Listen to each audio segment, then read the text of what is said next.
जय हिंद स्टूडेंट्स, कैसे हैं आप सभी लोग। उम्मीद करता हूँ सभी बहुत ही बढ़िया होंगे। So welcome back to this series, जिसमें हम लोग जो है वो लक्ष्मीकांत पॉलिटी जो है वो कवर अप कर रहे हैं। एक मिनट दीजिएगा। जैसे कि आप ये मेरे हाथ में जो है वो देख सकते हैं, ये किताब जो है ये इंडियन पॉलिटी की है, एम लक्ष्मीकांत की, जो बहुत ज्यादा इंपॉर्टेंट है आपके सिविल सर्विसेज एग्जामिनेशन के लिए, स्पेशली पॉलिटी को कंप्लीट करने के लिए। तो इसका चैप्टर 1 हम ऑलरेडी कवर कर चुके हैं। आज इस पर्टिकुलर सेशन में हम लोग इसके चैप्टर 2 को जो है वो पूरी तरह से कंप्लीट कर लेंगे।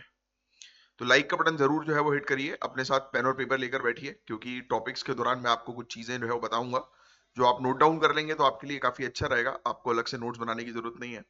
हालांकि ये जो सीरीज जो है, जो मैं आपके लिए तैयार कर रहा हूँ, मैं आपको एक चीज बहुत क्लियरली बोल दूं कि अगर आपने सीरीज को पूरा सुन लिया, जो चीज मैं बताते जा रहा हूँ पेज वाइज, क्योंकि हर एक चीज को हम लोग पेज वाइज जो है वो डिस्कस करेंगे।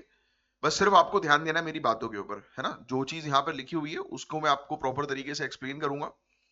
कुछ नोट्स होंगे तो वो मैं आपके नोट डाउन करवा लूंगा। इसका मतलब साफ है कि आपको जो ये लक्ष्मीकांत पॉलिटी की जो सीरीज चल रही है, इसको कवर करने के बाद आपको कुछ और पढ़ने की जरूरत नहीं है। ये किताब को भी पढ़ने की जरूरत नहीं है, क्योंकि इसमें हम लोग सब कुछ इंपॉर्टेंट चीजें जो है वो कवर अप कर लेंगे, जो आपके एग्जामिनेशन के लिए इंपॉर्टेंट है। ऑलराइट, तो बिना समय वेस्ट किए चलिए हम लोग फाइनली जो है वो शुरू करते हैं।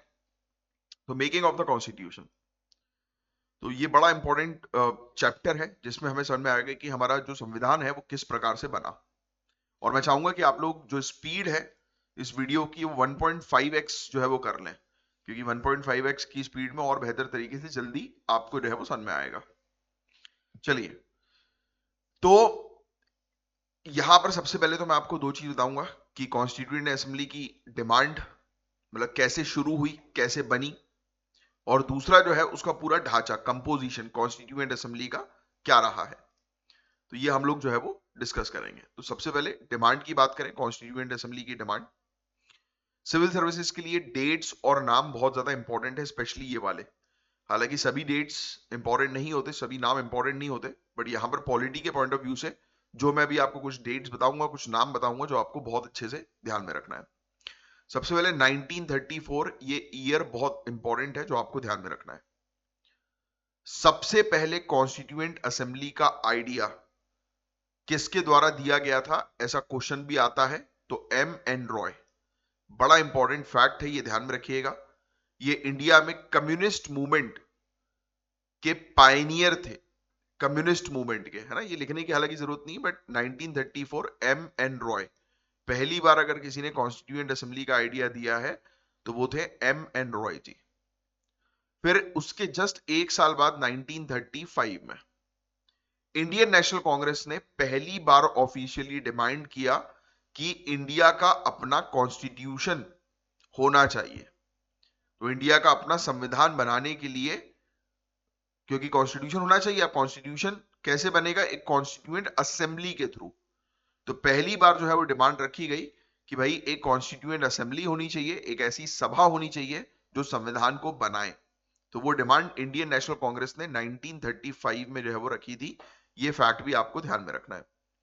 फिर कुछ सालों के बाद 1938 की अगर हम बात करें, तो नेहरू जी का डिक्लेरेशन, जिसको नेहरू डिक्लेरेशन हम लोग जो है वो कहते हैं, जवाहरलाल नेहरू जी ने क्लियर किया कि फ्री इंडिया का कॉन्स्टिट्यूशन बिना किसी आउटसाइड इंटरफेरेंस, यानी कि बाहरी हस्तक्षेप के बनना चाहिए, और इसके मेंबर अडल्ट फ्रेंचाइज पर चुने जाने चाहिए। अडल्ट फ्रेंचाइज समझते हो कि मतलब एक एज होती है, पहले 21 साल हुआ करती थी, अभी वोटिंग की 18 साल एज है ना। तो बोल रहे हैं कि सभी लोग जो है अगर एडल्ट की कैटेगरी में आ गए हैं तो उनको जो है अलाउड होना चाहिए कि वो वोट डाल सके, इलेक्शंस में पार्टिसिपेट कर सकें। तो सोचो 1935 में ही नेहरू जी ने इस चीज को जो है वो रख दिया कि इंडियन कॉन्स्टिट्यूशन, पहला पॉइंट कि वो बनेगा, हम तैयार करेंगे हमारा इंडियन कॉन्स्टिट्यूशन, बट हमें कोई बाहरी हस्तक्षेप नहीं चाहिए, आउटसाइडर्स नहीं चाहिए। अब देखो आप ईयर के थ्रू जो है वो थोड़ा सा रिलेट कर पा रहे होगे। 1929 साइमन कमीशन हम लोग को जो है वो देखने को मिला था, याद आ रहा है आपको, गवर्नमेंट ऑफ इंडिया एक्ट 1919 के बाद। हालांकि ये साइमन कमीशन 2 साल पहले ही आ गया था, 1927 में आ गया था, है ना। और जिसको बॉयकॉट ही इसलिए किया गया था कि भाई इंडिया का भविष्य लिखने के लिए आउटसाइडर्स थोड़ा चाहिए हमें, इसीलिए फिर उसके कुछ सालों के बाद ही हमें देखने को मिला कि नेहरू जी ने इस चीज को बहुत क्लियरली ऑन रिकॉर्ड जो है वो दे दिया। तो इसको बोलते हैं हम लोग नेहरू डिक्लेरेशन। तो कभी आ जाए कि नेहरू डिक्लेरेशन क्या है, तो ये वाले पॉइंट्स आप थोड़े से ध्यान में रखिएगा। नेक्स्ट, अगस्त अगस्त ऑफर, ये 1940, उसके जस्ट 1938 में हमने ये डिमांड रखी, उसके जस्ट 2 साल के बाद क्या होता है, अगस्त ऑफर होता है। ब्रिटिशर्स ने पहली बार इस डिमांड को इन प्रिंसिपल यानी सिद्धांत रूप में मान लिया कि हाँ चलो ठीक है। अगस्त ऑफर बहुत इंपॉर्टेंट था क्योंकि इसमें जो है बहुत क्लियरली जो कहा गया था कि जो डिमांड है आपकी कि हाँ चलो इंडिया का कॉन्स्टिट्यूशन बनाएंगे, जिसके लिए कॉन्स्टिट्यूएंट असेंबली जो है वो होनी चाहिए, प्लस उस कॉन्स्टिट्यूएंट असेंबली में आउटसाइडर्स नहीं होने चाहिए, और इसके जो मेंबर्स हैं वो अडल्ट फ्रेंचाइज के तहत चूज किए जाएं। ये जो डिमांड थी, इस डिमांड को अगस्त ऑफर में एक्सेप्ट किया गया। उसके जस्ट 2 साल के बाद 1942, ये सब चीजें याद रखना, नेहरू डिक्लेरेशन 1938, अगस्त ऑफर 1942, 1940, फिर 1942 Cripps mission. Sir Stafford Cripps एक ड्राफ्ट प्रपोजल लेकर आए, लेकिन मुस्लिम लीग ने इसे रिजेक्ट कर दिया क्योंकि वो 2 अलग ऑटोनॉमस स्टेट्स और 2 अलग असेंबलीज चाहते थे। तो ये याद रखना कि क्रिप्स, सर स्टैफोर्ड क्रिप्स जो थे कैबिनेट के मेंबर, ये इंडिया यानी कि ब्रिटिश कैबिनेट की यहां पर बात हो रही है, समझ ही चुके होंगे आप लोग। तो ये जब इंडिया के अंदर आए तो उन्होंने ये चीज बोली कि भाई हम रेडी हैं फ्री इंडिया का कॉन्स्टिट्यूशन बनाने के लिए, वर्ल्ड वॉर सेकेंड के बाद आपको जो है वो आपका कॉन्स्टिट्यूशन तैयार हो जाएगा। और क्रिप्स प्रपोजल जो है वो रिजेक्ट कर दिया था मुस्लिम लीग ने, क्योंकि मुस्लिम लीग ऑब्वियस ही बात है कि उस समय तक कंफर्म हो चुका था मुस्लिम लीग को, क्योंकि टाइम पीरियड चल रहा है 1942, कि इनको अलग होना है, इनको इंडियन यूनियन के साथ जो है वो किसी भी प्रकार का संपर्क नहीं बनाना, इनको सेपरेट होना है। तो इनकी बहुत आइडियोलॉजी जो है वो क्लियर थी, वन नेशन वन रिलीजन का कॉन्सेप्ट के तहत, है ना। तो मुस्लिम लीग ने इंडियन के साथ जो है वो लिंक करने से, जुड़ने से मना कर दिया। तो इसलिए क्रिप्स प्रपोजल जो था वो फेल हो गया, रिजेक्ट मतलब वो हो गया, खत्म हो गया, है ना। तो याद रखिएगा 1942 का है क्रिप्स प्रपोजल। तो अभी तक हमने जो है वो क्या चीज समझी, डेट्स 1934, क्योंकि सिर्फ दिमाग में रखो कॉन्स्टिट्यूएंट असेंबली। मेरा ऑब्जेक्टिव है कि क्लास के दौरान ही आपको चीजें याद रहे। 1934 एम एन रॉय साहब ने बोला कि भाई ये कॉन्स्टिट्यूएंट असेंबली होनी चाहिए। 1935 इंडियन नेशनल कांग्रेस ने पहली बार इस चीज को डिमांड के तौर पर सामने रख दिया ऑन रिकॉर्ड। फिर 1938 में नेहरू डिक्लेरेशन आया, सीधे सीधे लिख दिया कि हाँ भाई हमें कोई आउटसाइडर नहीं चाहिए, पहली चीज कॉन्स्टिट्यूशन बनाने के लिए। और दूसरी चीज बहुत सिंपल सी जो है वो लिख दी कि अडल्ट यूनिवर्सल अडल्ट फ्रेंचाइज के आधार पर जो है वो चुने जाने चाहिए। यूनिवर्सल अडल्ट फ्रेंचाइज नहीं, सिर्फ अडल्ट फ्रेंचाइज लिखिएगा, है ना, ठीक है।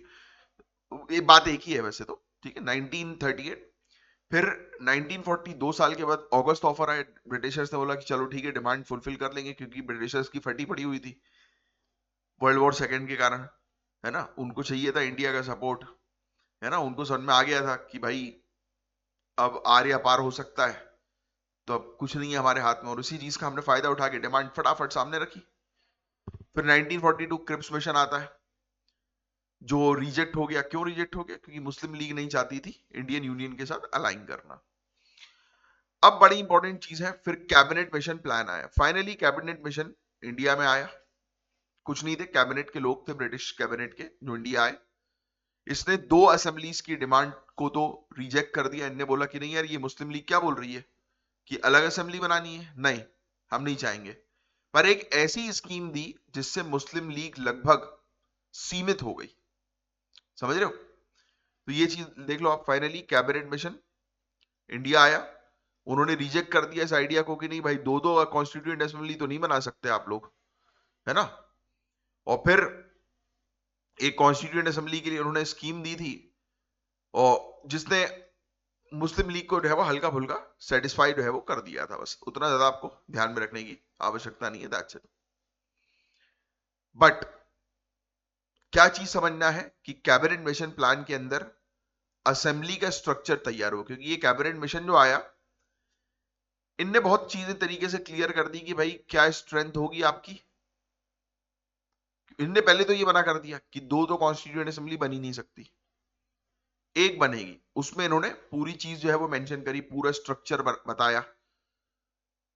समझ रहे हो? जैसे इन्होंने बोला कि 389 सीट्स होंगी भैया आपकी, 389 सीट्स, जिसमें 296 जो सीट्स हैं वो ब्रिटिश इंडिया की हैं, 292 प्रोविंसेस से ली गई हैं, और 4 चीफ कमिश्नर की प्रोविंस से। ये चीज याद रखनी है, ठीक है?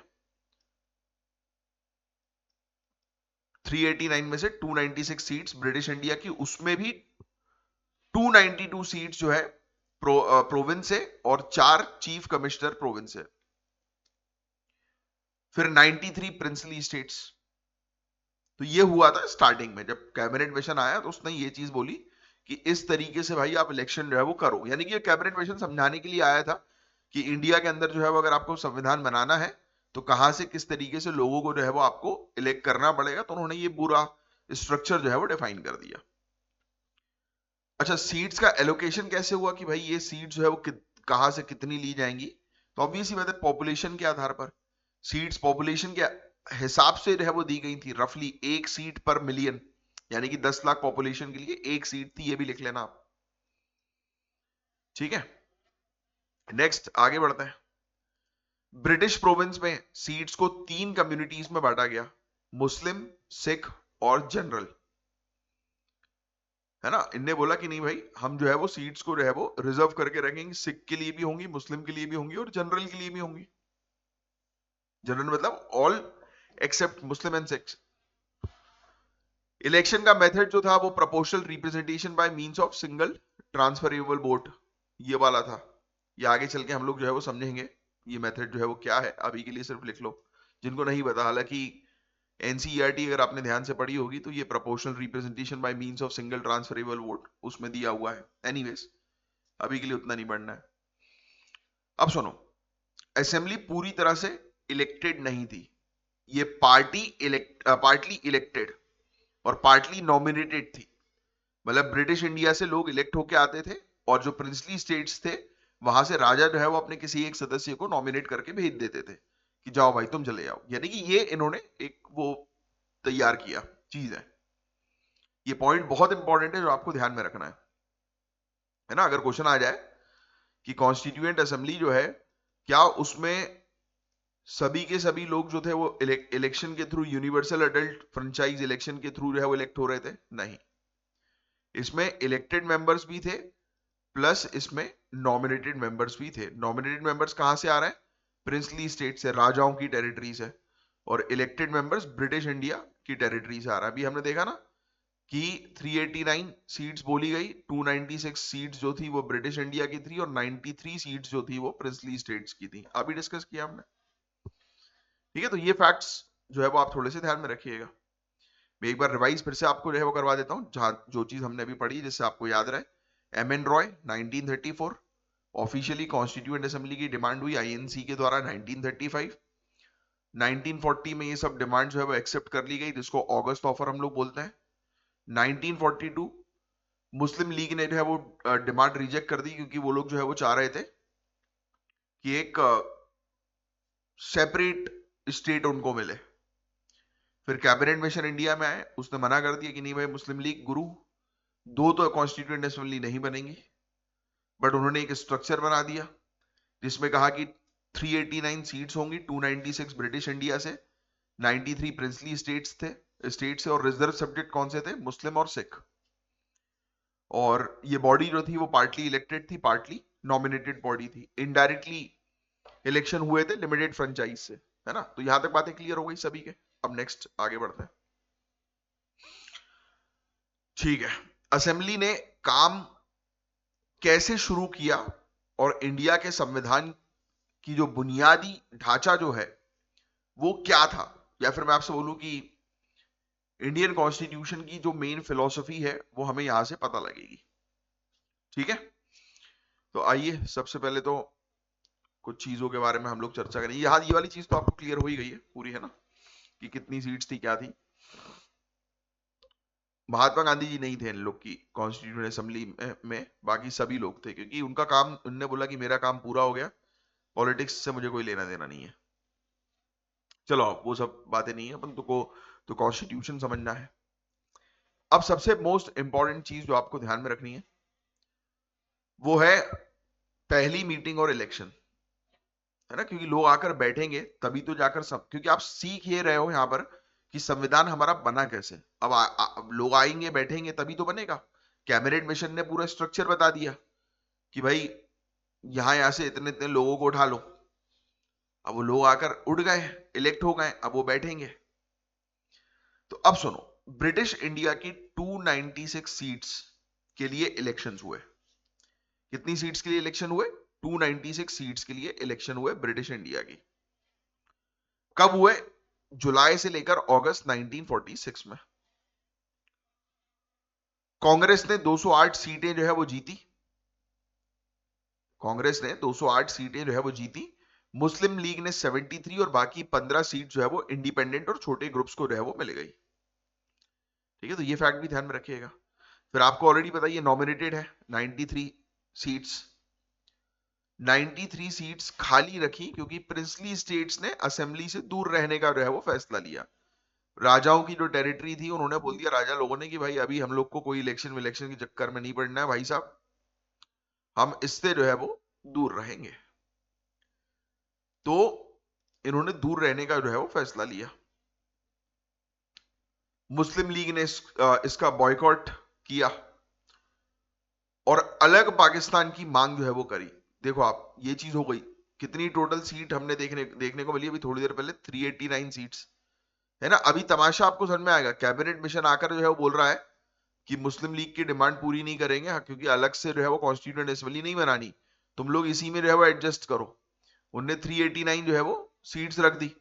अब जब पूरा गेम शुरू हो रहा है तो उस समय अब हम लोग को देखने को मिलेगा कि मुस्लिम लीग जो है वो बॉयकॉट कर देगी, और हुआ यही था।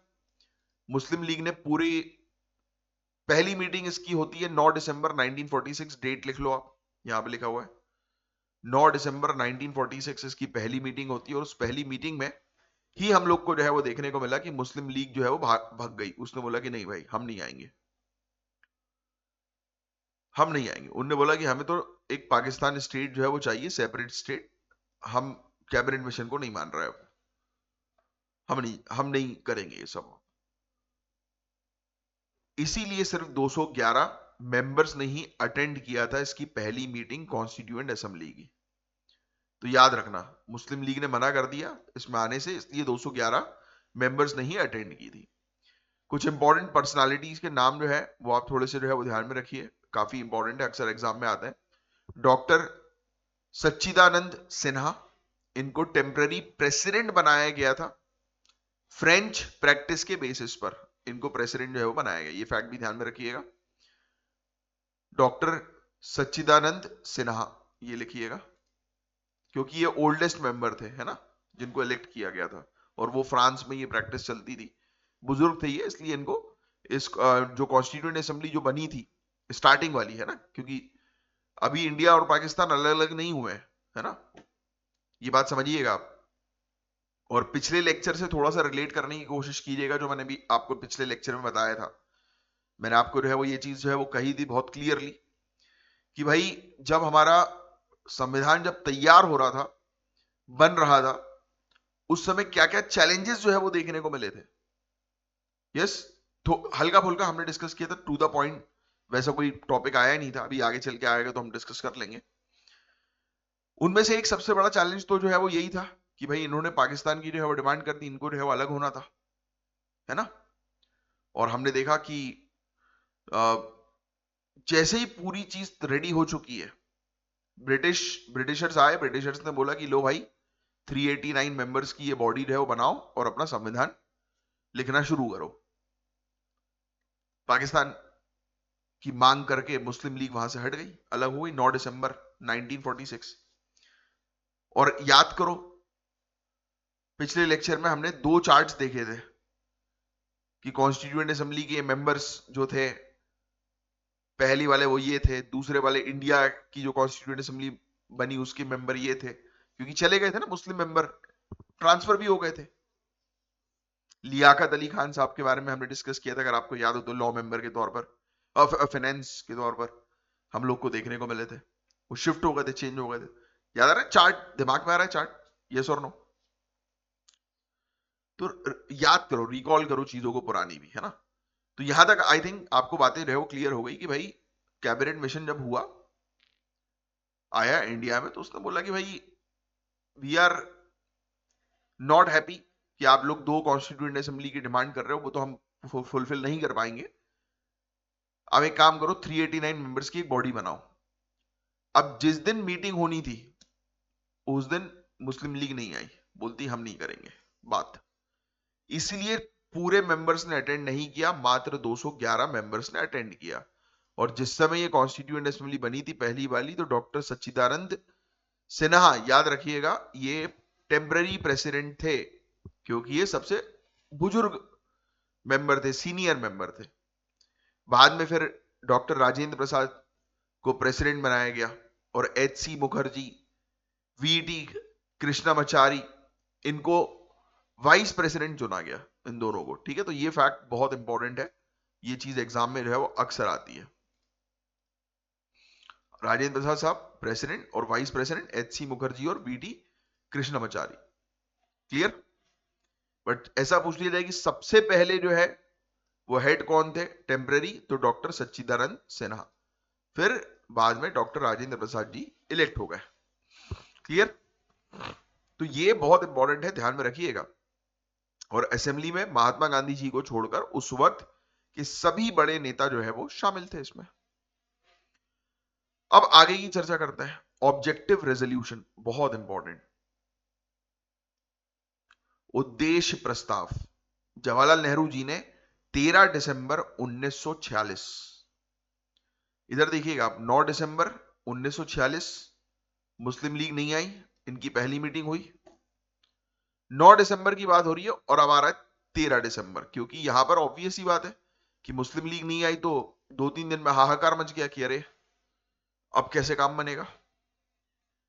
तो जवाहरलाल नेहरू जी ने 13 दिसंबर 1946 को एक ऐतिहासिक रेजोल्यूशन पेश किया, जो हमारे संविधान की फिलॉसफी का बेस बना, क्योंकि यही ऑब्जेक्टिव रेजोल्यूशन है जिसको आप, सॉरी नीचे करता हूं थोड़ा, यही ऑब्जेक्टिव रेजोल्यूशन है जिसको आप आगे चलकर प्रीएम्बल के तौर पर भी जो है वो देखोगे। राइट? ध्यान से समझना बात है, क्योंकि इसी ऑब्जेक्टिव रेजोल्यूशन में कुछ ऐसे पॉइंट्स मिलेंगे जो आपको प्रीएम्बल में नजर आते हैं, ऐसे वर्ड्स, है ना। सबसे पहली चीज तो इन्होंने ये बोला,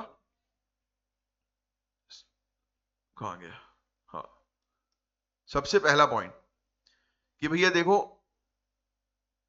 सॉवरेन रिपब्लिक, इंडिया जो है वो एक सॉवरेन रिपब्लिक रहेगा। इंडिया एक स्वतंत्र और प्रभुत्व संपन्न सॉवरेन रिपब्लिक बनेगा। पहली चीज इन्होंने बोली कि हमारे ऊपर कोई और नहीं रहने वाला है, हम कंप्लीटली इंडिपेंडेंट रहेंगे। ये ऑब्जेक्टिव रेजोल्यूशन का पहला पॉइंट था कि किसी भी फॉरेन पावर का हमें हस्तक्षेप नहीं चाहिए। क्लियर हुई बात है? दूसरी चीज समझो, इन्हें बोला ब्रिटिश इंडिया, इंडियन स्टेट्स जिसमें प्रिंसली स्टेट भी शामिल है, और बाकी हिस्से मिलकर एक यूनियन बनाएगा। हमने बोला कि हम लोग जितने भी, यानी कि ब्रिटिश इंडिया से अब इंडिपेंडेंट इंडिया बन रहे हैं हम लोग, यहीं पर ही राजाओं की टेरिटरी भी है, कुछ लोग हमसे शामिल भी होना चाहते हैं। तो हमने बोला कि हम मिलकर एक यूनियन तैयार करेंगे, कि सबके साथ एक एग्रीमेंट करेंगे परमानेंट वाला, कि कोई हट नहीं सकता इससे, इतना स्ट्रॉन्ग यूनियन होगा। यूनियन मतलब संघ, सबको मिलाएंगे, है ना, जितनी भी टेरिटरीज उसको मिलाएंगे और हम टेरिटरी तैयार करेंगे इंडिपेंडेंट स्टेट की, है ना। तो यूनियन ऑफ टेरिटरीज। क्लियर? संविधान की सारी शक्तियां, थर्ड पॉइंट, संविधान की सारी शक्तियां, सारी पावर्स और अथॉरिटी इंडिया की जनता से आएगी। We the people of India बोलते हैं ना हम लोग कॉन्स्टिट्यूशन में, ये लिखा है ना। यूनियन वाली बात जो है वो हमने कर ली, और जितनी भी शक्तियां हम लोग को जो है वो देखने को मिलती हैं, वो कहां से जो है आएंगी? पावर्स लोगों से। ये वाला पॉइंट है ना, फ्रॉम द पीपल, लोगों से। ठीक है?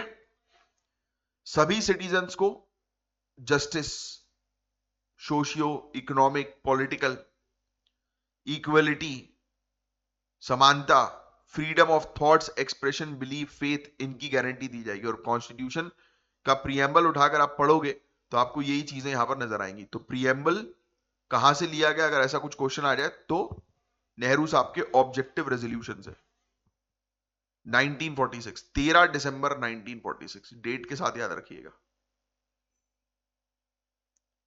फिर हमने ये भी कहा कि नहीं यार, हमारी कंट्री के अंदर कुछ ऐसे भी लोग हैं जो पिछड़े हैं, तो minorities, backward areas, depressed class, इनके लिए स्पेशल सेफगार्ड्स दिया जाए, सुरक्षा जो है वो दी जाए। और इंडिया दुनिया में अपना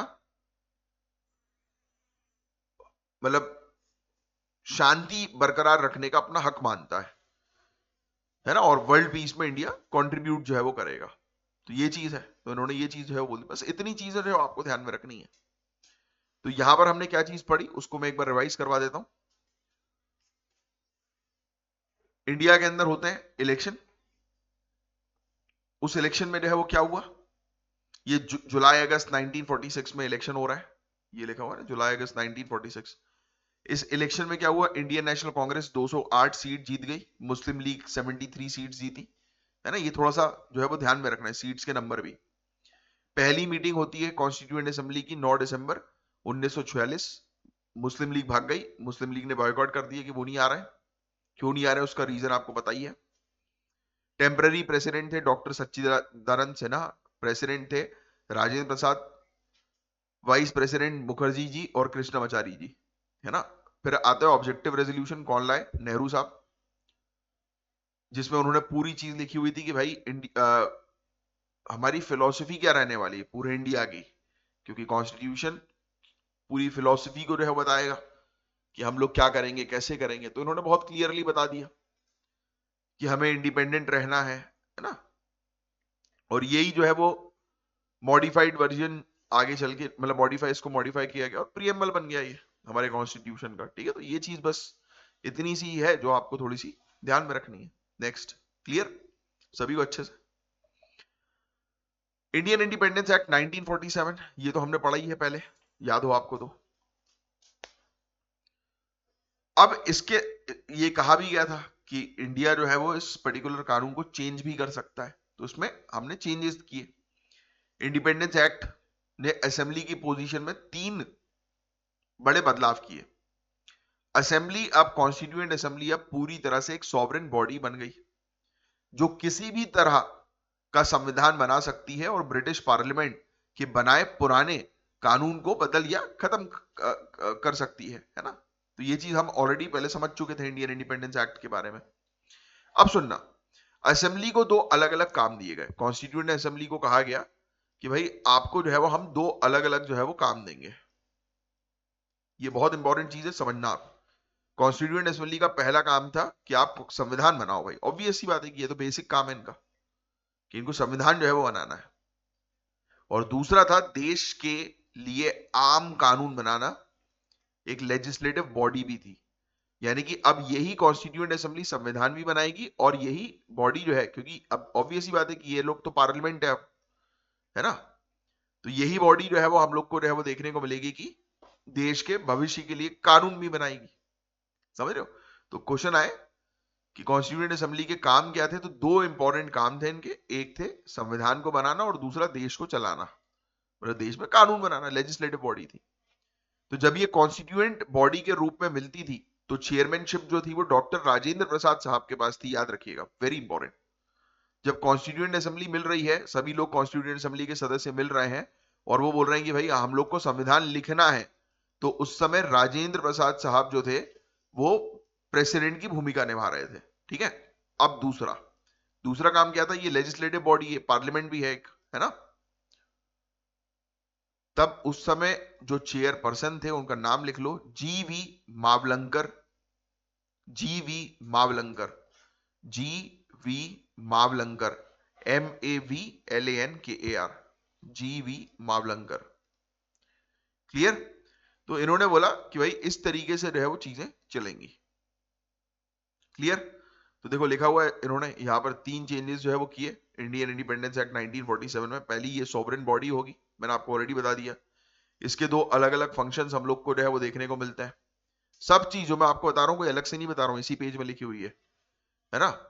और पहला हम लोग को इनको दो कहा गया, पहला जो है वो पार्लियामेंट ऑफ फ्री इंडिया बनी और कॉन्स्टिट्यूएंट असेंबली के तौर पर इन्होंने काम जो है वो किया। तो एक लेजिस्लेटिव बॉडी भी थी ये और दूसरी कॉन्स्टिट्यूएंट बॉडी थी। ये देखो जीवी मावलंकर साहब, जब भी लेजिस्लेटिव बॉडी के तौर पर ये लोग मिलते थे तो मावलंकर साहब हेड होते थे, और जब भी ये संविधान बनाने के लिए मिलते थे तो राजेंद्र प्रसाद साहब जो है वो हेड होते थे। क्लियर? तो ये चीज हम लोग को देखने को मिली किस तरीके से इन लोग का काम चला। अब सवाल उठता है कि मुस्लिम लीग वाले लोग कहां गए। अब सुनिएगा, मुस्लिम लीग के मेंबर्स वही पाकिस्तानी एरिया वाले, पाकिस्तान की ये लोग डिमांड कर रहे थे। थोड़ा सा इनके बारे में बात कर लेते हैं। ये लोग तो हट गए, इनने बोला कि हम नहीं आएंगे, है ना। इसलिए टोटल स्ट्रेंथ जो थी वो 389 थी स्टार्टिंग में। मैंने आपको बताया था ना, ब्रिटिशर्स कैबिनेट मिशन आया, उसने बोला 389 सीट्स भैया। अब ये लोग तो चली गई, भग गई है, तो कॉन्स्टिट्यूएंट असेंबली की टोटल जो स्ट्रेंथ थी वो गिर गई। अब 389 से गिरकर 299 मेंबर्स आपको ध्यान में रखना है, वेरी इंपॉर्टेंट। ये फैक्ट तो याद रखना ही पड़ेगा, रटना ही पड़ेगा। 389 सीट्स थी पहले, वो गिरकर 299 सीट्स जो है वो हो गई। इंडियन प्रोविंस की सीट्स जो है वो 296 से 229 हो गई और प्रिंसली स्टेट्स 93 से गिरकर 70 हो गई। ये वाला फैक्ट जितना लिखा हुआ ना ये भी ध्यान में रखिएगा। 296 सीट्स थी ना अपने पास, 389 में से 296 सीट्स जो है वो ब्रिटिश इंडिया की थी, है ना। और हमने अभी डिस्कस किया 93 जो थे वो प्रिंसली स्टेट्स थे। तो अब प्रिंसली स्टेट्स भी कुछ पाकिस्तान चले गए, तो हमारे यहाँ बच गए 70 प्रिंसली स्टेट्स। और इंडियन मतलब ये ब्रिटिश इंडिया में कुछ एरियाज ऐसे भी थे जो मुस्लिम लीग वाले थे, है ना, मेजोरिटी वाले, तो वो भी हट गए। तो बच गई कहानी 296 से 229। तो इतनी सीटें हमारे पास जो है वो रह गई, बस इतनी सी चीज ध्यान में रखिएगा। इसके अलावा जो कॉन्स्टिट्यूएंट असेंबली बनी उसके और भी काम थे भाई, सिर्फ इकलौता काम ये नहीं था, और भी उसको काम जो है वो सौंपे गए। मैं बता देता हूं, जैसे कि मई 1949 में इंडिया की मेंबरशिप को रेक्टिफाई किया इन्होंने। इनने बोला कि नहीं भाई, कॉमनवेल्थ में हम लोग भी अपनी मेंबरशिप जो है वो रखेंगे। मतलब कि जो भी कंट्रीज जिनके रिलेशन जो कभी ना कभी किसी ना किसी टाइम पीरियड में ब्रिटिश राज के अंदर रही हो, ऐसी ऐसी कंट्रीज, तो वो कॉमनवेल्थ कंट्रीज जो है वो बन गई हैं। तो हमने बोला कि चलो ठीक है, हम भी रहेंगे, जिससे कि ऐसे जो देश है जो ब्रिटिश राज के एक्सप्लॉइटेशन में रहे हैं, तो उनसे हम लोग संपर्क बना के रखें, जिससे कि एक दूसरे का भला कर सके। समझ रहे हो? तो इसलिए हम लोग ने उनके साथ एक बॉन्डिंग जो है वो क्रिएट करी। नेक्स्ट, कॉमनवेल्थ मेंबरशिप मतलब 1949। फिर हमने बोला 22 जुलाई 1947, ये डेट बड़ी इंपॉर्टेंट है जो आपको ध्यान में रखनी है। 22 जुलाई 1947 हमने अपना नेशनल फ्लैग जो है वो अडॉप्ट किया, और नेशनल एंथम और नेशनल सॉन्ग दोनों को हमने 24 जनवरी 1950 को अडॉप्ट किया है। ये बड़े इंपॉर्टेंट फैक्ट्स हैं जो अक्सर एग्जाम में आ जाते हैं। और कॉन्स्टिट्यूएंट असेंबली के पहले प्रेसिडेंट मैं आपको ऑलरेडी बता ही चुका हूं, डॉक्टर राजेंद्र प्रसाद जी। इनको 24 जनवरी 1950 का इंडिया का पहला राष्ट्रपति भी चुन लिया गया। इंडिया के पहले प्रेसिडेंट के तौर पर जो है वो राजेंद्र प्रसाद जी जो है वो चुने गए फिर। ठीक है, आगे चल के अब आइए कुछ और चीजों की बात करें जो अक्सर एग्जाम में आ जाते हैं, कुछ फैक्ट्स कि कॉन्स्टिट्यूशन बनने में कितना टाइम लगा। 2 साल 11 महीने 18 दिन। ये फैक्ट ना करके आपको याद रखने ही है, क्योंकि इसमें काफी सारे फैक्ट्स आपको मिलेंगे and you have to learn each and every facts.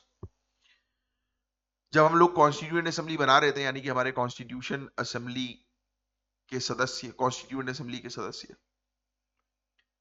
तब उन्होंने 60 से ज्यादा कंट्रीज के कॉन्स्टिट्यूशन को पढ़ा, रीड किया, और सबसे कुछ कुछ चीजें जो है वो निकाल के हमने अपने संविधान में ऐड करी। संविधान बनाने में टोटल खर्चा कितना आया? 64 लाख रुपए का टोटल खर्चा आया।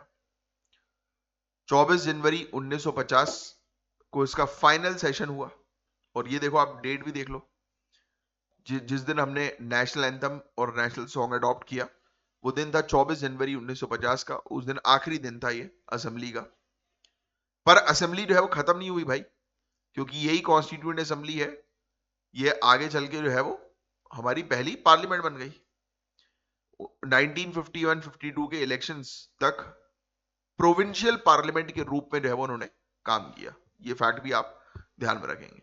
तो ये स्टार्टिंग की पार्लियामेंट थी 1951-52 के टाइम पीरियड की, जब तक कि नई इलेक्शन नहीं हो जाते, है ना, तब तक यही बॉडी जो है वो ऐसा, इसने अपना काम जो है वो 24 जनवरी को छोड़ दिया था कॉन्स्टिट्यूशन बनाने का, है ना, 24 जनवरी 1950 को। उसके बाद से सिर्फ ये एक एज अ टेम्पररी पार्लियामेंट के तौर पर चली। तो ये चीज भी ध्यान में रखिएगा। ठीक है, दैट्स इट। एक सिंपल सा क्वेश्चन है, देखते हैं कि आप कितने लोगों को याद है, कितने लोगों को याद नहीं है। जैसे मैंने आपको बताया था कि कॉन्स्टिट्यूएंट असेंबली के दो फंक्शंस हैं। एक है संविधान बनाना, जिसके प्रेसिडेंट है राजेंद्र प्रसाद साहब, और दूसरा है एज ए लेजिस्लेटिव बॉडी के तौर पर काम करना, मतलब इंडिया के लोगों के लिए आम कानून जो है वो बनाना। उसके प्रेसिडेंट का नाम आप नीचे कमेंट बॉक्स पे लिखकर बताओ। देखते हैं कि कौन कितने एक्टिव तरीके से जो है वो सुन रहे हैं इस सेशन को। क्लियर? अब आइए नेक्स्ट, आगे की तरफ चले हम लोग। Committee, very important. तो कॉन्स्टिट्यूशन बनने जो बनने के बाद, जब ये कॉन्स्टिट्यूशन बन गया, तो सबसे मुश्किल काम क्या था कि भाई काफी सारी ऐसी चीजें हैं जिन पर एक्सपर्टीजम चाहिए, क्योंकि 50 चीजें हैं, 50 चीजों पे जो है वो आपको काम करना है। तो सभी लोग मिलकर तो सभी चीजों पे काम नहीं करेंगे। जो लोग जिस फील्ड में एक्सपर्ट्स हैं उन्होंने अपने अपने एरियाज जो है वो ले लिए, है ना, और उस पर काम करना शुरू किया। That is committees. यही है कमिटीज, जिसको हम लोग अभी पढ़ेंगे। अब इस कमिटी में फैक्ट्स आपको याद रखने, दैट्स इट। तो कॉन्स्टिट्यूशन जब हमारा तैयार हुआ, बना, उसमें बहुत सारे ऐसे मुश्किल काम थे जिसको करना था आसान। उसके लिए कई सारी कमिटीज जो है वो बनाई गई थी, जिसमें से 8 मेजर कमिटीज हैं और बाकी माइनर है। ठीक है, 8 मेजर कमिटीज थी, जो आप ध्यान में रखिएगा, जो बड़ी इंपॉर्टेंट है वो ये है। ठीक है, 1 2 3 4 5 6 7 8। अब सुनते जाओ। सिविल सर्विसेज के लिए अक्सर कमिटी और उनके चेयरमैन का नाम पूछा जाता है, तो ये चीज आपको याद रखना जरूरी है। Union powers and union constitution committee, है ना, यूनियन पावर और यूनियन कॉन्स्टिट्यूशन कमेटी जो आपको दिखाई दे रही है, ये नेहरू साहब के कंट्रोल में थी। ठीक है भाई, यूनियन के पास कौन सी पावर आएगी, ये कौन डिसाइड करेगा? नेहरू साहब और उनके जो कलीग्स थे। और यूनियन कॉन्स्टिट्यूशन कमेटी, तो उसको बनाने के लिए कौन काम करेगा? नेहरू साहब और उसके उनके कलीग्स। फिर ऐसी प्रोविंसेस के लिए कौन काम करेगा? प्रोविंसेस को कौन देखेगा? पटेल साहब। स्टेट्स को देखेंगे। ड्राफ्टिंग कमेटी सबसे ज्यादा इंपॉर्टेंट, अंबेडकर साहब। सबसे इंपॉर्टेंट कमेटी अंबेडकर साहब, मतलब जगह जगह से चीजों को चुनना, अपनी राय देना है कि ये सही क्यों है, ये गलत क्यों है ना, ये सब चीजें। फिर एडवाइजरी कमेटी, फंडामेंटल राइट्स और माइनॉरिटीज, है ना, तो एडवाइजरी कमेटीज, देखो ये लिखा हुआ है ना, advisory committee, fundamental rights, minorities, tribals, excluded area. Sardar Patel थे ये, इसके भी चेयरमैन। इसी के अंदर 5 सब कमिटीज थी, ये बड़ी इंपॉर्टेंट है ना। ये कभी कभी लोग जो है वो ये कंफ्यूज हो जाते हैं, ये सब कमिटीज है ना। ये एडवाइजरी कमेटी जो फंडामेंटल राइट्स के ऊपर, माइनॉरिटीज के ऊपर, ट्राइबल और एक्सक्लूडेड एरियाज के ऊपर बनाई गई थी। सरदार पटेल जो चेयरमैन थे, उसी उन्हीं के अंडर छोटी छोटी और कुछ कमिटीज थी, जैसे कि फंडामेंटल राइट्स के लिए जे बी कृपलानी, और माइनॉरिटीज के लिए H C Mukherjee. H C Mukherjee ji का नाम अभी आपने कुछ समय पहले ही सुना है आज के लेक्चर में। कौन थे ये एच सी मुखर्जी जी? अभी जो थोड़ी देर पहले जो मैंने आपको बताया था। क्या इनका संबंध कॉन्स्टिट्यूएंट असेंबली से तो है ही, ऑब्वियस ही बात है कि उसकी कमेटी संभाल रही है। बट याद करो, ये एक और बहुत इंपॉर्टेंट भूमिका निभा रहे थे कॉन्स्टिट्यूएंट असेंबली के अंदर। अब वो किस चीज की भूमिका निभा रहे थे, ये आप मुझे कमेंट बॉक्स में बताएंगे। ठीक है, rules of procedure and steering committee, Rajendra Prasad साहब। फिर इसके अलावा स्टेट्स कमेटी, स्टेट्स के साथ नेगोशिएट करने के लिए, जिसमें अक्सर लोग गलती करके आ जाते हैं यहां पर पटेल साहब का नाम लिख देते हैं, बट एक्चुअल में ये नेहरू साहब की कमेटी थी। ठीक है, और ड्राफ्टिंग कमेटी की बात करें, अच्छा ये माइनर माइनर कमेटीज में तो और भी चीजें थी, बट ड्राफ्टिंग कमेटी जो थी वो बहुत इंपॉर्टेंट है, जो आपको थोड़ा सा ध्यान में रखना है इसके बारे में। हालांकि माइनर कमेटीज में बहुत सारी हैं, एक बार इसके बारे में आप एक रीड जो है वो कर लो अपने पेजेस से, बाकी उतनी कुछ खास नहीं है। ड्राफ्टिंग कमेटी सबसे महत्वपूर्ण कमेटी 29 अगस्त 1947 को बनी। इसका काम नए कॉन्स्टिट्यूशन का ड्राफ्ट तैयार करना है, यानी कि रफ कॉपी कॉन्स्टिट्यूशन की तैयार करना है, जिसमें कुल 7 मेंबर थे। ये सातों मेंबर्स के नाम आपको पता होने चाहिए क्योंकि बड़ी इंपॉर्टेंट कमेटी है ये। अंबेडकर साहब chairman obviously, N Gopalaswami Iyer, Alladi Krishna Iyer, A K Iyer जिनको हम लोग बोलते हैं Krishnaswami Iyer, doctor K M Munshi, very important, Munshi constitution, Indian constitution Munshi ji की किताब आती है, सैयद मोहम्मद सादुल्लाह, एन माधव राव, है ना, इन्होंने बीएल मिट्टर की जगह जो है वो ली थी। टी कृष्णमाचारी, इन्होंने डीपी खैतान की डेथ के बाद जो है वो उनकी जगह जो है वो ली थी, टी कृष्णमाचारी। ठीक है, तो ड्राफ्टिंग कमेटी ने पहला ड्राफ्ट फरवरी 1948 में पब्लिश किया और जनता को 8 महीने का समय दिया डिस्कस करने के लिए। मतलब कह दिया भाई कि ये देखो, आप जो है वो बताओ कि ये हमारा संविधान है, इस पर और क्या चेंजेस करें, क्या डिस्कशन करें। तो ये चीज हम लोग को देखने को मिली। तो भाई कुल मिलाकर इस पेज के अंदर जितनी भी कमिटीज हैं, मेजर तो ऑब्वियसली याद रखनी है, माइनर को एक बार नजर जो है वो डाल देना। ड्राफ्टिंग कमिटीज में सबसे ज्यादा इंपॉर्टेंट थी जो मैंने भी आपको बताया। अब आगे बढ़ते हैं नेक्स्ट पेज की तरफ। अब आइए हम समझेंगे इनैक्टमेंट ऑफ कॉन्स्टिट्यूशन के बारे में, कि कॉन्स्टिट्यूशन जो है वो लागू कैसे हुआ। तो मेरी शर्ट हो गई है जैसे चेंज, वैसे ही अपन आगे जो है वो बढ़ेंगे। तो अब देखो मेरी बात ध्यान से, डॉक्टर अंबेडकर साहब ने गाइस फाइनल ड्राफ्ट 4 नवंबर 1948 को पेश किया था। मतलब ऐसा होता है कि 1948 ये जो डे था, इस दिन पहली बार अंबेडकर साहब ने अपना काम पूरा कंप्लीट कर लिया और पहली बार सबके सामने जो है वो पढ़ा हमारे कॉन्स्टिट्यूशन को, है ना। इस पर कई स्टेजेस में डिस्कशन हुआ क्योंकि कॉन्स्टिट्यूशन को डिस्कस करना था सबके सामने, है ना। फिर 26 नवंबर 1949 वो डेट आती है जो आपको बहुत इंपॉर्टेंट डेट है, जो ध्यान में रखना है एट दी एंड। इनमें से ये सब चीजें ध्यान में नहीं रखनी, बस पहली रीडिंग ध्यान में रखो। दूसरी चीज ये ध्यान में रखो कि 26 नवंबर 1949 इस दिन मोशन पास हो गया और कॉन्स्टिट्यूशन को ऑफिशियली अडॉप्ट कर लिया गया। टोटल ये याद रखना है आपको कि टोटल 299 मेंबर्स थे। टोटल कितने मेंबर्स थे? 299 मेंबर्स थे उस दिन। मतलब टोटल 299 मेंबर्स जो थे उसमें से उस दिन 284 मेंबर्स ने इस चीज को साइन किया, यानी कि फाइनल कॉन्स्टिट्यूशन को साइन किया। ठीक है, अब आपको बता दूं, जब संविधान अडॉप्ट हुआ तब इसमें एक प्रीएम्बल, 395 आर्टिकल्स और 8 शेड्यूल्स थे। यह भी चीज बहुत ज्यादा इंपॉर्टेंट है जो आपको ध्यान में रखनी है। जब हमने कॉन्स्टिट्यूशन को अडॉप्ट किया, एक प्रीएम्बल, 395 आर्टिकल्स और 8 शेड्यूल्स। क्योंकि ये फैक्ट तो आपको पता होना ही चाहिए, क्योंकि भाई नॉर्मल सी बात है कि जिस दिन हमारा कॉन्स्टिट्यूशन जो है हमने अडॉप्ट किया 26 नवंबर 1949 को, तो उस दिन कितने लोगों ने उसको साइन किया? 284 मेंबर्स ने साइन किया, पहला पॉइंट। दूसरा पॉइंट, एक प्रीएम्बल, 395 आर्टिकल्स और 8 शेड्यूल्स इसमें थे। तो काफी सारी चीजें आज के इस पर्टिकुलर लेक्चर में आपको रटने वाली हैं, उसके नोट्स बनाते चलिए। और डॉक्टर अंबेडकर साहब को हम लोग father of constitution of India कहते हैं और मॉडर्न मनु भी कहते हैं। ठीक है, तो ये फैक्ट भी आप थोड़ा सा ध्यान में रखिएगा। ठीक है, मॉडर्न मनु, कभी कभी ये भी क्वेश्चन जो है वो आ जाता है कि मॉडर्न मनु का टाइटल जो है वो किसको दिया जाता है, क्योंकि देखो फादर ऑफ इंडियन कॉन्स्टिट्यूशन ये सभी को पता ही है, बट काफी कम लोग जानते हैं कि मॉडर्न मनु का टाइटल जो है वो किसको दिया गया, तो हमारे अंबेडकर साहब को। ठीक है, तो ऐसा ये फैक्ट्स दो चार जो मैंने आपको बताए हैं वो बस वो ध्यान में रखिए। अब नेक्स्ट पे आते हैं हम लोग, संविधान का लागू होना प्रॉपर तरीके से। ठीक है, एक तो हमने जो है वो अभी देख लिया, संविधान जो है वो पास हो गया, इनेक्ट हो गया, अब होगा वो लागू, इनफोर्स मतलब लागू। ठीक है, तो इस पर जो है वो हम लोग चर्चा करेंगे। अब आइए, अब होगा हमारा संविधान जो है वो लागू।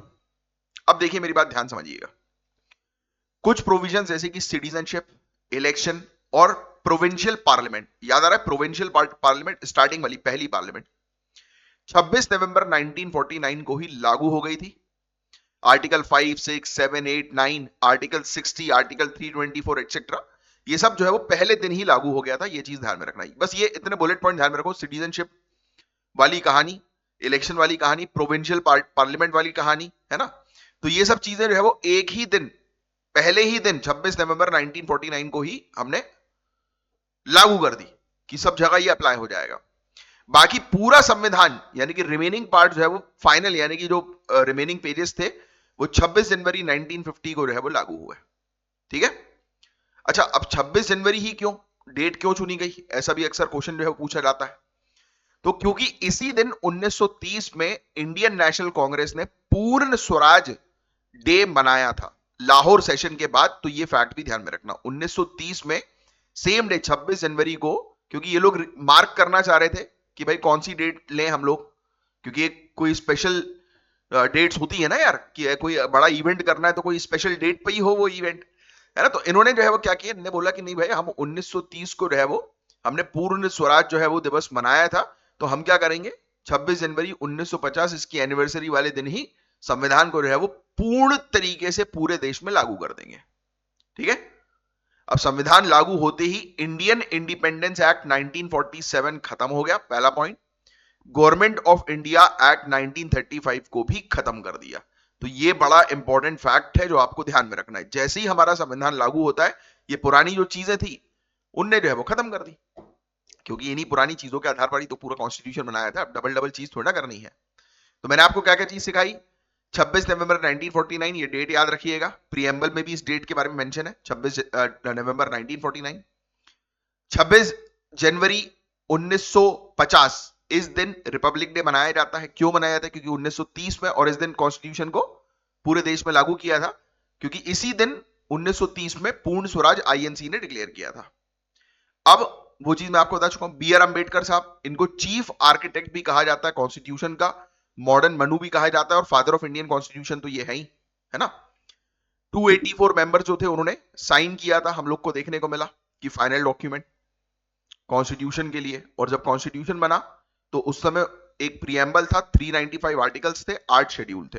तो जितना डेटा मैंने आपको बताया उतना पूरा डेटा आपको याद रखना है। अब आ जाते हैं हम लोग कमिटीज के बारे में बात करते हैं ना। अब देखो, एक्सपर्ट कमेटी कांग्रेस की, तो इलेक्शन के दौरान 8 जुलाई 1946 ये डेट थी, 8 जुलाई 1946 की डेट इतनी इंपॉर्टेंट नहीं है। अब होता यह है कि इलेक्शन का समय आया तो कांग्रेस ने एक एक्सपर्ट कमेटी बनाई थी ताकि असेंबली के लिए मटेरियल जो है वो तैयार किया जा सके, है ना। अब ऑब्वियस सी बात है, आप कॉन्स्टिट्यूशन बना रहे हो, 1946 डेट पे थोड़ा फोकस करना। 1946 ये वो समय था जिस समय कॉन्स्टिट्यूशन बन रहा था। अब जब कॉन्स्टिट्यूशन बनेगा तो मैंने आपको पहले ही बताया कि भाई हर एक डिपार्टमेंट अलग अलग लोगों के पास जाएगा, अलग अलग लोगों को अलग अलग कार्य सौंपे जाएंगे, है ना। तो इन्होंने बोला कि भाई एक हम अलग से, मतलब कांग्रेस ने बोला कि भाई हम एक अलग से एक एक्सपर्ट कमेटी बनाएंगे जो हमारे पूरे कॉन्स्टिट्यूशन को जो है वो अच्छे से देखेगी, अच्छे से एक एक एरिया की जांच करेगी। तो इस पर्टिकुलर चीज के जो चेयरमैन थे वो जवाहरलाल नेहरू साहब थे।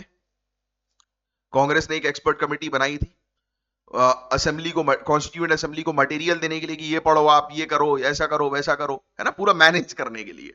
तो जवाहरलाल नेहरू साहब इसके चेयरमैन थे। इसके मेंबर एम असफ अली, के एम मुंशी, एन गोपाल स्वामी अयंगर,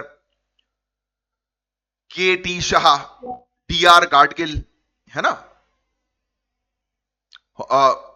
हमायूं कबीर, के संतनाम, है ना। बाद में कृष्णा कृपलानी को भी जो है वो जोड़ा गया था आगे चल के, है ना। तो ये सब नाम जो है वो थोड़े से, मतलब वैसे तो उतने इंपॉर्टेंट नहीं है याद रखने वाले, बट फिर भी एक आइडिया जो है वो आपको होना चाहिए। चलिए आगे की जो है वो चर्चा करते हैं। अच्छा गाइस, एक ग्रैनविल ऑस्टिन थे, ग्रैनविल ऑस्टिन लिख लो ये नाम, ग्रैनविल ऑस्टिन। ये अमेरिकन बेसिकली हिस्टोरियन थे, एक बहुत महान। ऐसी चीज आपके पास नोटेड डाउन जो है वो होनी चाहिए, पता है, Granville Austin, GRANVILLEAUSTIN, Granville Austin.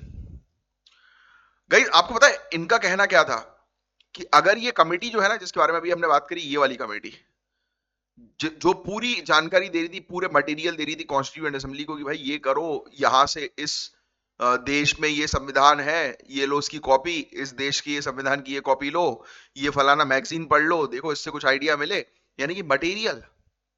Granville Austin बोलते हैं कि अगर ये कमेटी जो है ये ऐसी कमेटी है जिसने इंडिया के संविधान मतलब इंडिया को संविधान के रास्ते में डाला, अगर ये कमेटी नहीं होती तो शायद संविधान भी नहीं होता।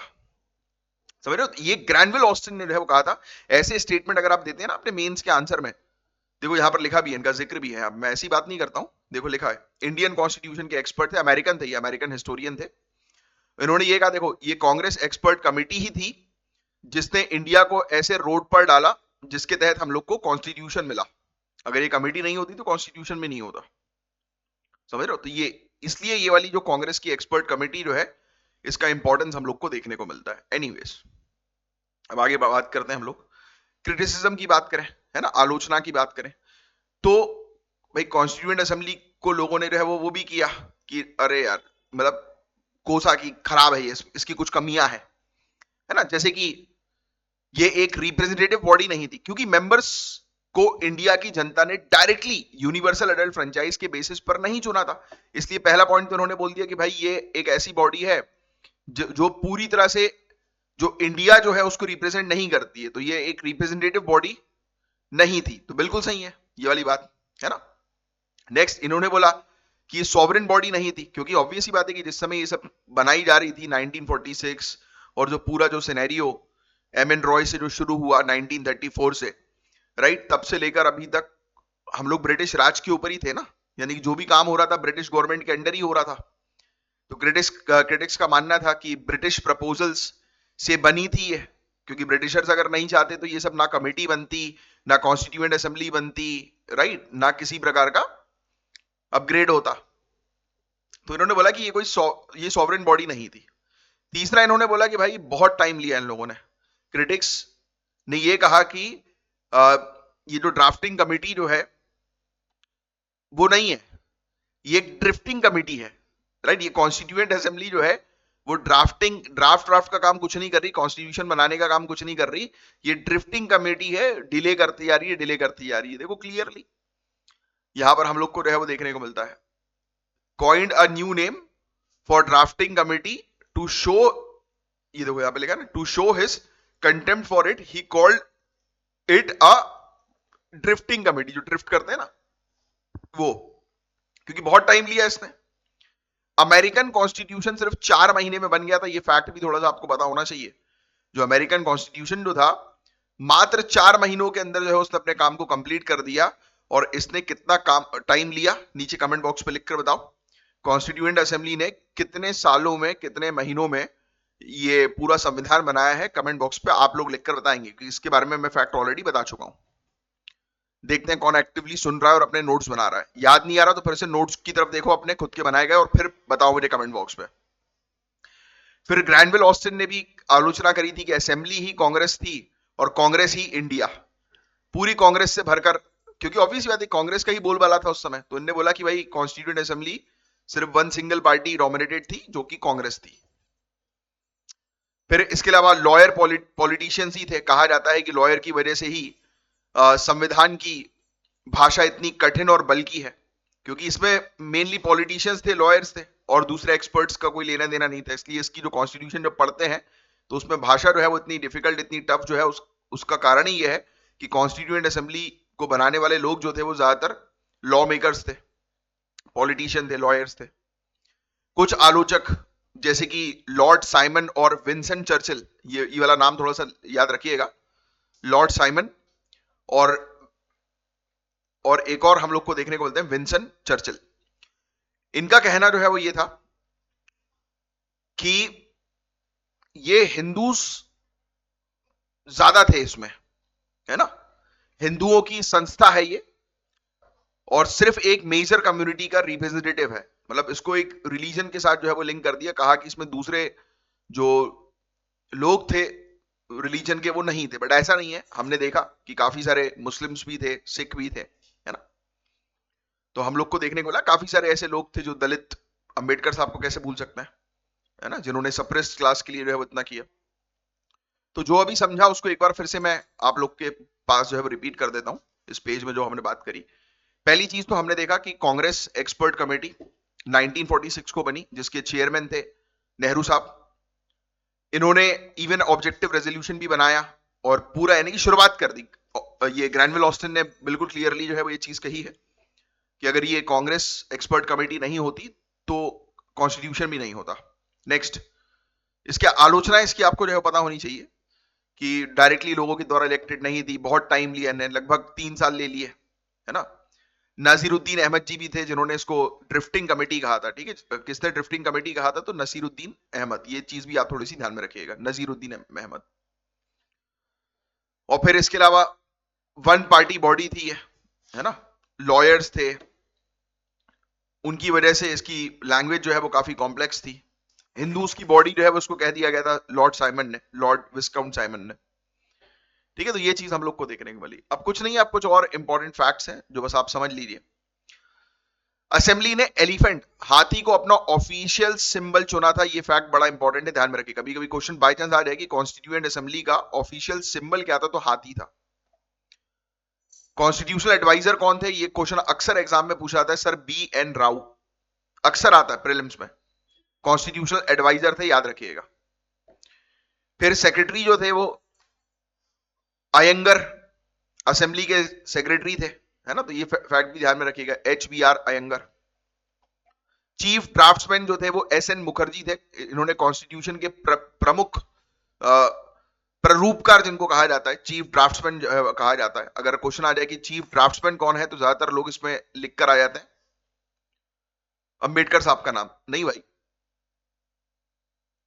वो ड्राफ्ट कमेटी जो थी कॉन्स्टिट्यूशन की, उसके चेयरमैन थे, बट चीफ ड्राफ्ट्समैन जो थे कॉन्स्टिट्यूशन के, वो SN मुखर्जी थे, है ना, जिन्होंने पूरा रूप दिया कॉन्स्टिट्यूशन को, SN मुखर्जी।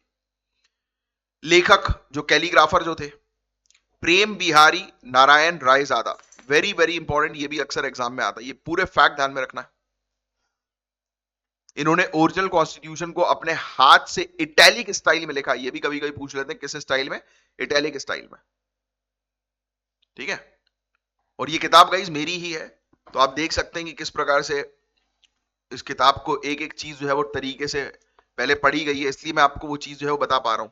और ये तो आज की नहीं पढ़ी है मेरी, तो बहुत पुरानी समय की, तो वो पूरी चीज रिकॉर्डेड भी रहती है, क्योंकि इसको मैं कम से कम जो है वो 8 से 10 बार जो है वो पढ़ी चुका हूँ ऑलमोस्ट।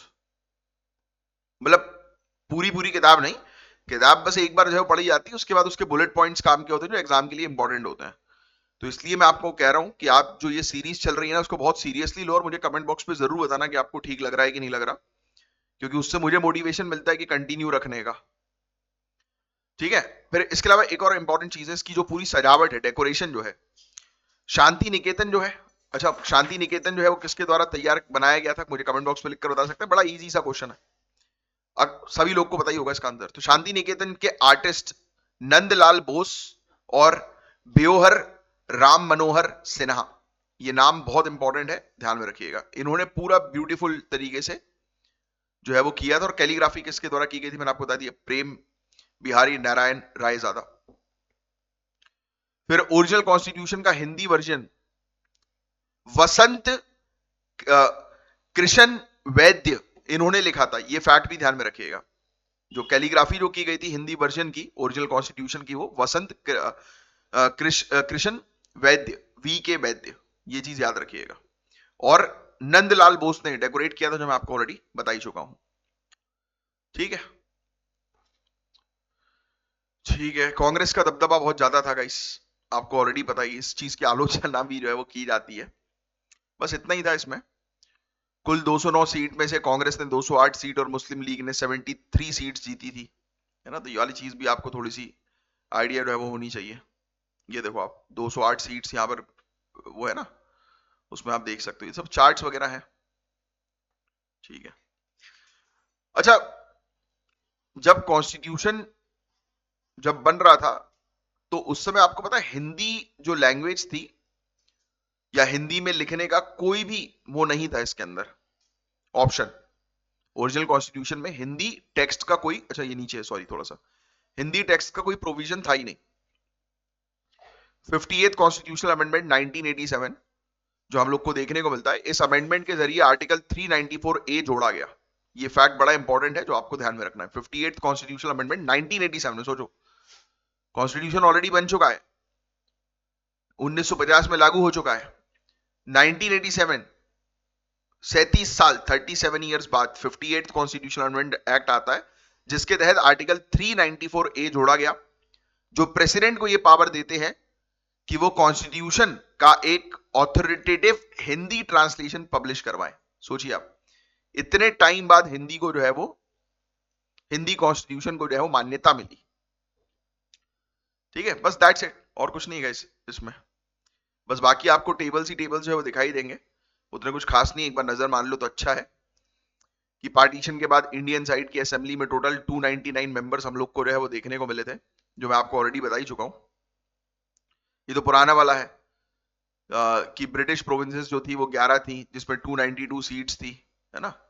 ये लिखा है ना कि allocation of seats in the constituent assembly of India 1946, total 389 members यहां पर जो है लिखे हुए हैं।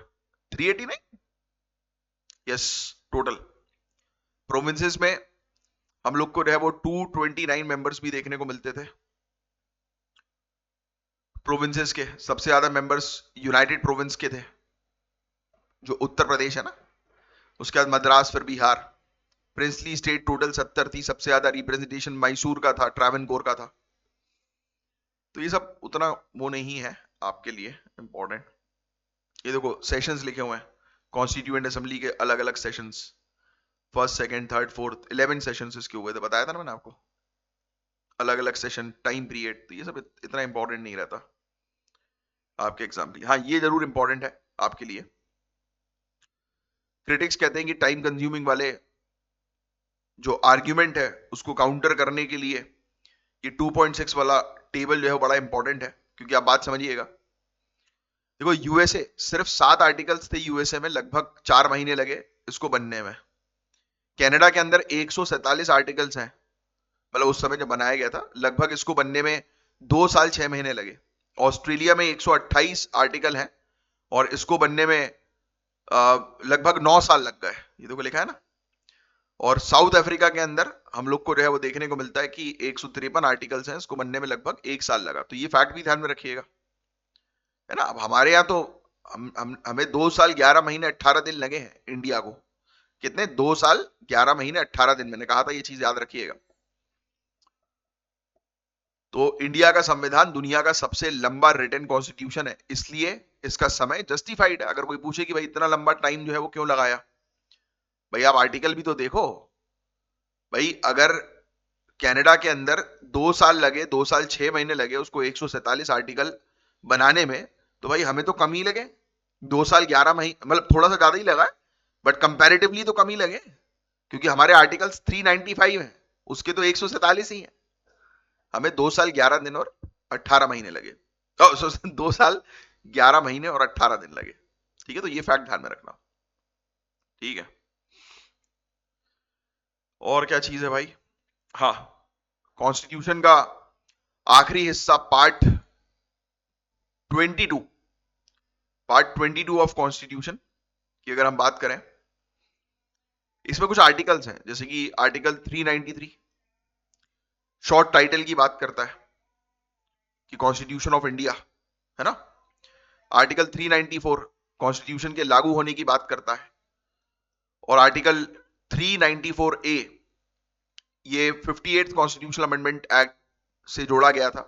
कौन से ईयर में, कमेंट बॉक्स पे ईयर लिखकर बताओ। जो हिंदी लैंग्वेज की जो बात की गई थी वो 394 ए के तहत की गई थी। आर्टिकल 395 इसमें जो है वो कहा गया कि ब्रिटिशर्स के जितने भी पुराने एक्ट्स हैं उनको रद्द कर दिया जाएगा। तो ये पार्ट 22 में था ये। ठीक है, तो ये फैक्ट इसमें लिखा नहीं है शायद, तो आप थोड़ा ध्यान रखिए। Short title, commencement, Hindi text, repeal, 393, 94, 94A और 95। ठीक है, दैट्स इट गाइस। तो ये चैप्टर इसी के साथ हमारा जो है वो खत्म होता है। होपफुली मैंने जो चीज बताई है आपको क्लियरली समझ में आई होंगी। थोड़ा सा सपोर्ट करिए, बताइए मुझे कमेंट बॉक्स पे सीरीज अच्छी लग रही है तो मैं कंटिन्यू रखूं। एंड स्पीड 1.5x पे देखेंगे तो ज्यादा बेटर रहेगा आपके लिए, क्योंकि मैं थोड़ा सा आराम से हर एक जो स्टूडेंट है उनको समझाने के हिसाब से, कि कोई तेज स्पीड में सुनकर, जैसे मेरी आदत तो है कि 2x की स्पीड में मैं सुनता हूँ, तब मुझे चीजें जल्दी जल्दी जाती हैं, बट कुछ लोगों को नहीं जाती हैं, तो उस हिसाब से मैं मेंटेन कर रहा हूं ये स्पीड। हालांकि धीरे धीरे करके स्पीड बढ़ाएंगे, जैसे ही बेसिक कॉन्सेप्ट्स क्लियर होंगे तो स्पीड भी बढ़ जाएगी, है ना। तो आज का लेक्चर यहीं तक था। चलिए, जय हिंद, जय श्री महाकाल।